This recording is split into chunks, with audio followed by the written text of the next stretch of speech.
外卖大战烧谁的钱？美团、京东、阿里的二季度财报都出来了，总体来说就是一句话：我们烧了很多钱，所以利润减少了。我有几个小小的问题，不知当问不当问。将来还要烧多少钱？能烧多久？能烧出多大的市场份额？烧钱换来的是长期用户还是短期薅羊毛的流量？留下来的是用户习惯还是补贴依赖呢？三家烧的是谁的钱呢？谁最终要为这场大战而买单呢？股东要不要为补贴来买单呢？烧钱之后留下的是产业升级还是利润黑洞呢？当利润持续下滑的时候，拿什么安抚股东呢？当股价承压的时候，怎么证明这是投资而不是赌博呢？打到最后能烧出多大的市场呢？如果打到只剩下一家，怎么证明不是垄断呢？未来的胜利者真的是烧钱最多的那一家吗？如果烧的钱大部分来自资本市场，最后被用来补贴外卖，这背后是不是一种资源错配呢？资本本该进入科技研发、产业升级、供应链改善，如今却留下了价格补贴，这是推动生产力还是在消耗资源呢？如果烧钱抢市场变成常态，那么整个行业是在创造 GDP 还是在拖累社会的生产效率呢？外卖平台的底层逻辑是在打造新的消费入口，还是在制造消费依赖呢？烧钱抢市场算不算内卷呢？如果是内卷，高层喊的反内卷又算什么呢？如果不是内卷，那它是什么呢？是创新还是伪繁荣呢？还有最后小小的一个问题，社保新规落地之后，骑手的五险一金到底从哪里来？是平台自己承担，还是要转嫁给商家或者是消费者呢？问完了，我们来认真的分析一下，为什么一烧钱就利润骤减？他们到底有没有护城河呢？竞争力还在不在呢？看他们二季度的财报，美团似乎是有点不太高兴，他是这么写的：非理性竞争影响经营利润同比下降 75.6%。京东好像是有点高兴，他用的词是强劲增长，因为营收同比增长 22.4%。至于归属股东净利润较去年同期下跌 51%， 京东并不感到意外。虽然淘宝闪购导致利润下降 21%， 但是阿里仍然是云淡风轻地说，我们的核心业务实现强劲的收入增长。他们到底有没有护城河呢？先来看美团好了。从二季度财报来看，收入还在涨的，从去年同期的823亿元涨到了918亿元，同比增长 11.7%。可是利润呢？从152亿腰斩到了37亿，跌了 75.6%， 经营利润同比下降 19.4个百分点至 5.7%。为什么会这样呢？美团的护城河难道没有我们想象中的坚固吗？美团是否能够守住行业龙头的位置呢？我自己是美团外卖的用户，它的闪送是很方便的，要换一个 app 去点外卖，说实话我也不太习惯。美团确实把点外卖培养成了我们的日常生活，这就是它看似最坚固的护城河，就像苹果粉不太习惯用华为的道理是一样的。一种被长期塑造的使用心智往往是很难改变的。可问题是在于外卖的用户习惯和手机的生态它是不一样的。苹果的护城河是操作系统、生态闭环和硬件绑定，切换成本是极高的，而外卖呢，入口只有一个 app 呀，切换成本是比较低的，只要价格补贴足够的大，配送速度足够的快，就会毫不犹豫的去换阵营，忠诚不存在的。那美团的核心优势到底是什么呢？如果我现在在烧菜没有盐了怎么办呢？过去我们会跑到楼下超市去买，现在30分钟以内，美团就能把盐送到家门口，这才是美团真正的价值所在。它已经渗透进了老百姓生活的每一个细微的场景，让即时满足成为一种日常。美团的优势不是单纯的外卖平台，而是它把自己变成了一个即时需求解决专家。无论是盐、酱油还是药品、水果，美团都能够在几十分钟内去满足。这种深入生活场景的便利性，就是美团当下的核心竞争力。而这种核心竞争力并非是凭空出现的，而是建立在它一个庞大的即时配送网络之上的。二季度美团的配送服务收入高达了236亿元，正是这种规模效应让它能够支撑起全国范围内的分钟级的履约。但是任何优势都是有成本的，如果一旦成本发生变化了呢？美团真正难以预料的成本并不是在补贴战，而是福利和保障机制，尤其是2025年9月1日起实施的社保新规，将进一步推高平台的人力成本。美团其实早就意识到这一点了，在二季度财报当中，它是有提到，自7月1日起，已将骑手伤害保障拓展至17个省市的所有骑手，同时还为骑手发放了高温补贴，扩充大病关怀基金，甚至是建立骑手之家，为全行业骑手提供休息和物资补给。最让我欣赏的是，将骑手的未成年子女纳入保障范围。这些举措无疑是提升了骑手的福利，很正面的一种形象。但是对财报而言，它就意味着更高的固定成本。值得注意的是，在过去5年，美团的毛利率大约是在维持30%左右，这就意味着未来它必须还是要精打细算的。美团如果还想要维持龙头的地位，就必须找到新的利润支点。从财报里可以看到，美团并不是坐以待毙的，除了外卖，它还在本地零售、闪购、出行、到店服务等等不断的试水。每一个新的业务起初可能都是亏损的，但是一旦出规模效应，就可能复制外卖的成功模式，成为全新的产业，坐享高利润。美团好像似乎真的很擅长开拓新的业务，培养新的用户习惯。但是问题也就在这里，它的强项就是把市场教育起来，却很难独享这份教育成果。我们都知道，习惯一旦养成，就不再是壁垒了，而是行业的公地。什么意思呢？就是大家都可以来共享这份被教育好的市场红利。今天用户点外卖不需要学习成本，也不会只认一个平台，淘宝、京东、入口它都是一个 app 呀，点单逻辑几乎是一模一样的。用户的心智、教育成本早就由外卖黄埔军校美团买单了，所以美团这钱烧得值不值呢？那京东呢？京东不是一家标准意义上的电商，它的基因是供应链和物流。这一点从财报里我们就能看出来，二季度产品收入是2824亿元，占比远高服务收入的742亿元。相比之下，拼多多这种纯种电商，几乎所有的营收都来自服务广告和佣金了。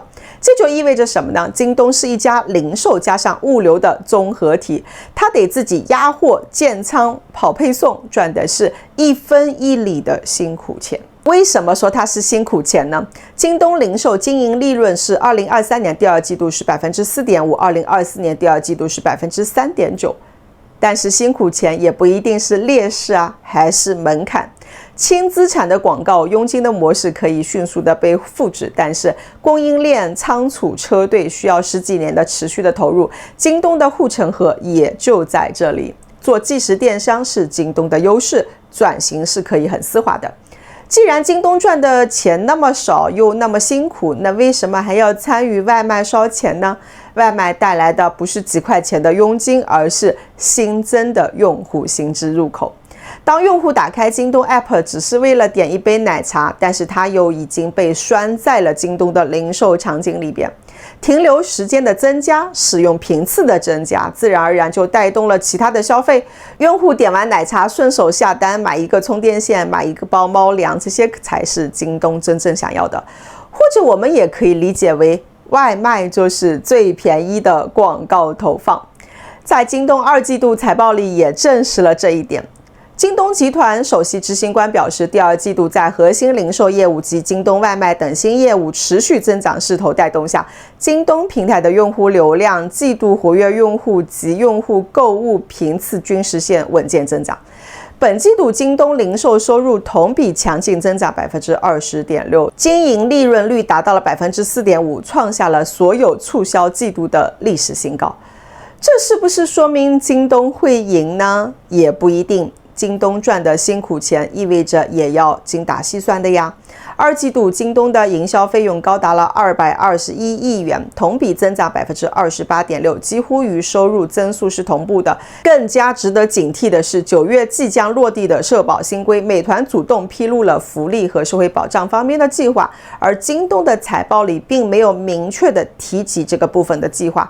换句话来说，美团已经在为新的成本做准备了。我没有在京东的报告当中看到这部分的计划，不过根据公开媒体的介绍，京东集团是一直与所有的一线配送员工签订正式合同，并且是缴纳五险一金的，这是相较同行的先手优势。但是另外一方面，外卖配送员的主体好像并不在京东的零售主体里边，而是在隶属其下属公司达达。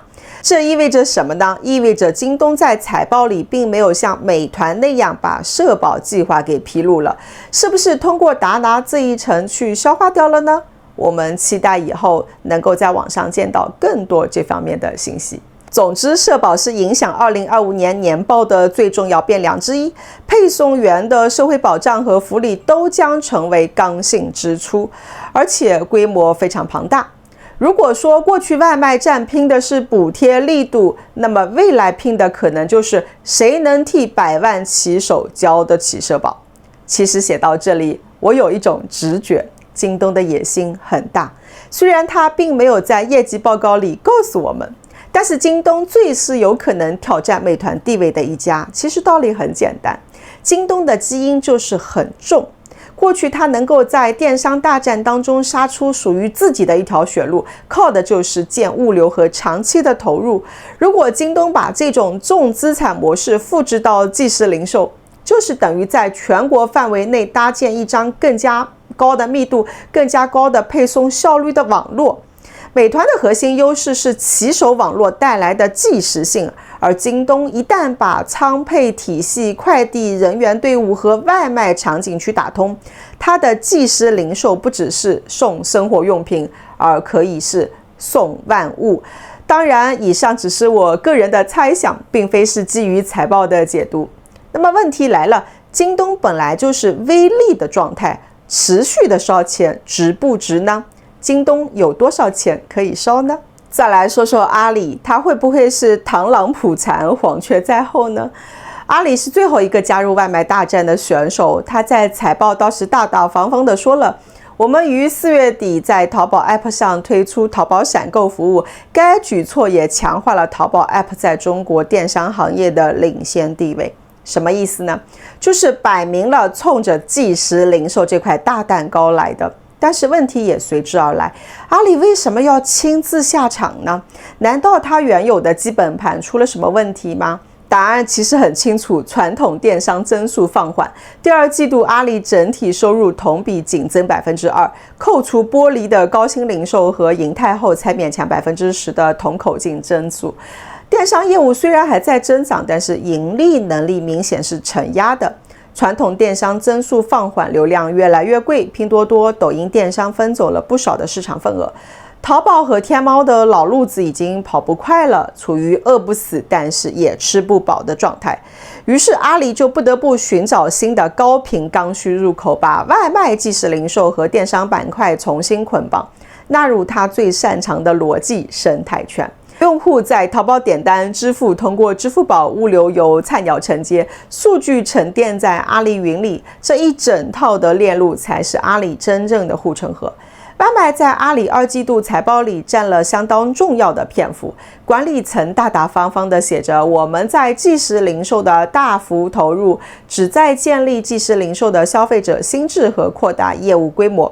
这句话就是说，阿里自己也承认这是战略级的战役。可问题是，作为电商的教父、中国科技领军企业的阿里，为什么在电商板块也要跟着别人去卷外卖呢？他引以为傲的创新精神在哪里呢？